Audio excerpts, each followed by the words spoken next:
Me voici devant ton trône, Seigneur Jésus. Le cœur fléchit devant ta présence. Tu as promis ce réveil dans mon pays, le Gabon. Seigneur, c'est le temps que tu descends et te manifestes, Père. Je t'en supplie, ma nation a besoin de toi, Seigneur. L'église du Gabon a besoin de toi.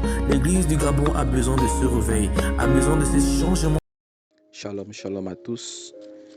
Soyez les bienvenus dans votre émission spéciale Shalom chez vous. C'est votre serviteur ici, le pasteur Daniel Mabélé.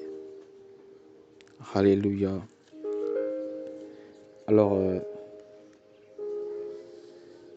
que la paix et la grâce, la santé, la délivrance soient votre partage en ce jour. Amen. Alléluia. Nous allons rendre gloire à Dieu pour ce matin. Remettons au Seigneur ce message de ce matin et que le Seigneur puisse prendre le parfait contrôle de cette parole. Prions ensemble. Adonai, mon Dieu, mon roi, je te bénis, je te rends gloire. Je te rends des actions de grâce, Seigneur, toi qui as créé le ciel et la terre et toutes choses. Toutes choses subsistent par toi et pour toi seul, toi qui es le Dieu au-dessus de tout autre Dieu. Prends le contrôle de ces moments, de ces instants de ta parole, Seigneur. Que ta parole vienne délivrer ton peuple. Tu as dit, tu as envoyé ta parole et ta parole est guérie, Seigneur. Que ta parole nous guérisse encore, Père, ce matin. Au nom de Yeshua. Amen. Alléluia. Alors nous sommes dans le livre de Matthieu chapitre 11, les versets 28 à 30. Matthieu chapitre 11, les versets 28 à 30. Je vais lire la parole de Dieu, il est dit ceci. Venez à moi, vous tous qui êtes fatigués et chargés, et je vous donnerai du repos. Prenez mon joug sur vous et recevez mes instructions, car je suis doux et humble de cœur. Vous trouverez du repos pour vos âmes, car mon joug est doux et mon fardeau il est léger. Alléluia. Alors si j'ai donné un titre ou un thème à cette exhortation, je dirais le repos de nos âmes. Alléluia. Le repos de nos âmes. Alléluia. Et Jésus-Christ se présente comme étant le repos de nos âmes. Amen. Ce qui va me frapper un peu ici dans ce texte, c'est un texte que j'ai beaucoup lu. Mais hier, lorsque j'étais assis en train de méditer, j'ai été tenu captif par ce message. Je vais certainement vous expliquer ce que le Seigneur m'a fait comprendre, mais dire mot par mot, il serait très difficile pour moi de le faire. Parce que moi-même, lorsque j'ai reçu ce message, j'ai été frappé par la compréhension que l'Esprit m'est donné sur place. Amen. Désolé. Alors, dans le verset 28, il dit ceci. Venez à moi, vous tous qui êtes fatigués et chargés, je vous donnerai du repos. On va commencer là. Et lorsque l'âme de quelqu'un n'est pas en repos, il est troublé, n'est-ce pas? L'âme est troublée parce que l'âme manque de paix. Et ce qui trouble nos âmes présentement dans le siècle présent, ce sont les soucis de la vie, les inquiétudes, notamment ce que la Bible déclare dans le livre de Marc chapitre 4 verset 14. Ce sont les soucis de la vie, les inquiétudes, toutes ces choses qui étouffent nos âmes et nos âmes manquent de repos. Alléluia. Une âme qui est troublée par les conditions de la vie, les circonstances, n'a pas de repos. Et Jésus vient ici, il se présente comme étant celui qui peut donner du repos à nos âmes. Alléluia. Il dit, venez à moi, vous tous qui êtes fatigués. Ça veut dire que tu es allé à gauche, à droite, tu es allé chez les charlatans, chez tout ce que tu veux. Tu t'es rendu compte que ça n'a pas marché. Après, comme d'autres disent souvent, on va essayer avec Jésus là, si ça peut marcher. Mais lorsque tu essayes avec Jésus, tu te rends compte que le Seigneur répond à tes prières, il te délivre totalement des angoisses que tu pouvais vivre et il te donne un avenir merveilleux. Alléluia. Il va le dire dans le livre de Jérémie chapitre 29, verset 11. Je connais les projets que j'ai formés pour toi. Alors, mon bien-aimé, le Seigneur te demande de venir à lui, de lui donner ta vie et de compter sur lui, car il est celui qui peut donner le repos à ton âme.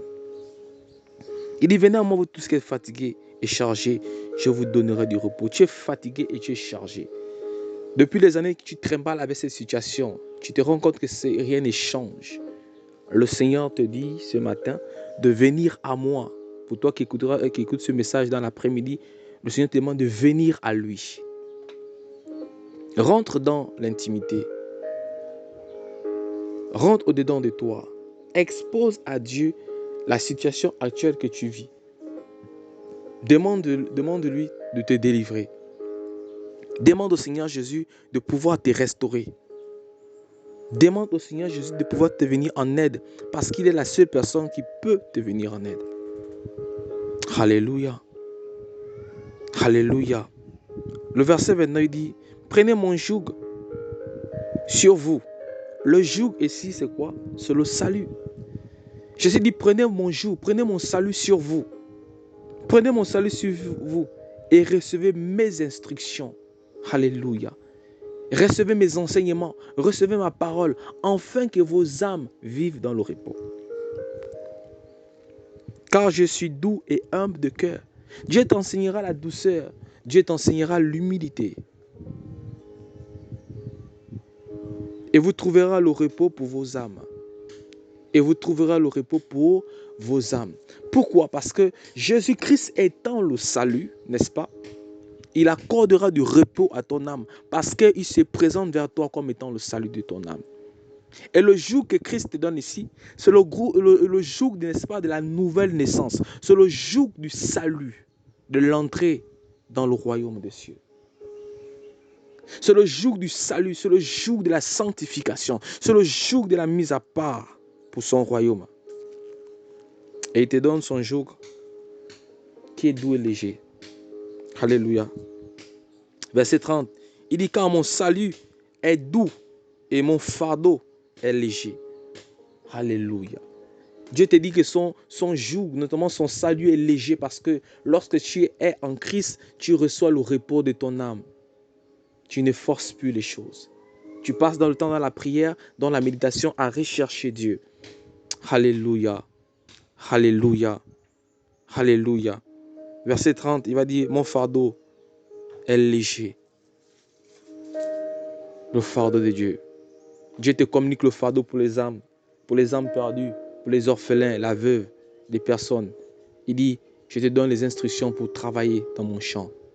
Alléluia. C'est pour dire à quelqu'un là où tu es, il n'est jamais trop tard de revenir au Seigneur. Il n'est jamais trop tard de repartir à zéro avec le Seigneur. Il n'est jamais trop tard. Ne dis jamais avec Dieu, je suis en retard, il est trop tard pour moi. On n'est jamais en retard avec Dieu. Il n'est jamais trop tard avec Dieu. Aussi longtemps que tu vis, il n'est jamais trop tard de repartir à zéro avec Dieu. Certainement, tu avais connu le Seigneur et que tu t'étais rétracté, tu t'es retourné dans le monde. Mon frère, ma soeur, reviens au Seigneur. Le Seigneur t'attend pour ce grand chant des âmes qui ont été de pleurer et périr dans les ténèbres. Il compte sur toi pour aller annoncer la bonne nouvelle. Reviens à ton Créateur, car il t'aime. Alléluia. Je vais prier pour toi qui m'écoutes. Éternel mon Dieu, mon roi, je te recommande cette personne, cette femme, cet homme. Seigneur, qui a du mal à avancer par rapport à la marche chrétienne, qui a du mal à se prendre en charge par rapport à la sanctification. Restaure sa vie, restaure sa sainteté. Père, au nom de Jésus, je déclare que le salut puisse rentrer dans leur cœur et dans leur vie et que leur vie soit totalement transformée et délivrée, Seigneur. Je te prie, Père, ce matin, de guérir les malades. Toute forme de maladie, Père, au son de ma voix, que les personnes soient guéries. Là où tu as mets simplement la main, maintenant même au nom de Jésus-Christ, le Seigneur te guérit et te restaure maintenant, au nom de Jésus-Christ. Peu importe ta maladie, sois guérie présentement, dans le nom puissant de Jésus-Christ. Alléluia. Que le Seigneur vous bénisse. Alléluia. C'était votre émission spéciale. Shalom chez vous. Nous vous disons à la prochaine pour la suite de notre émission. J'étais votre serviteur, Daniel Mabélé. Alléluia. Shalom chez vous. Paix et grâce. Amen.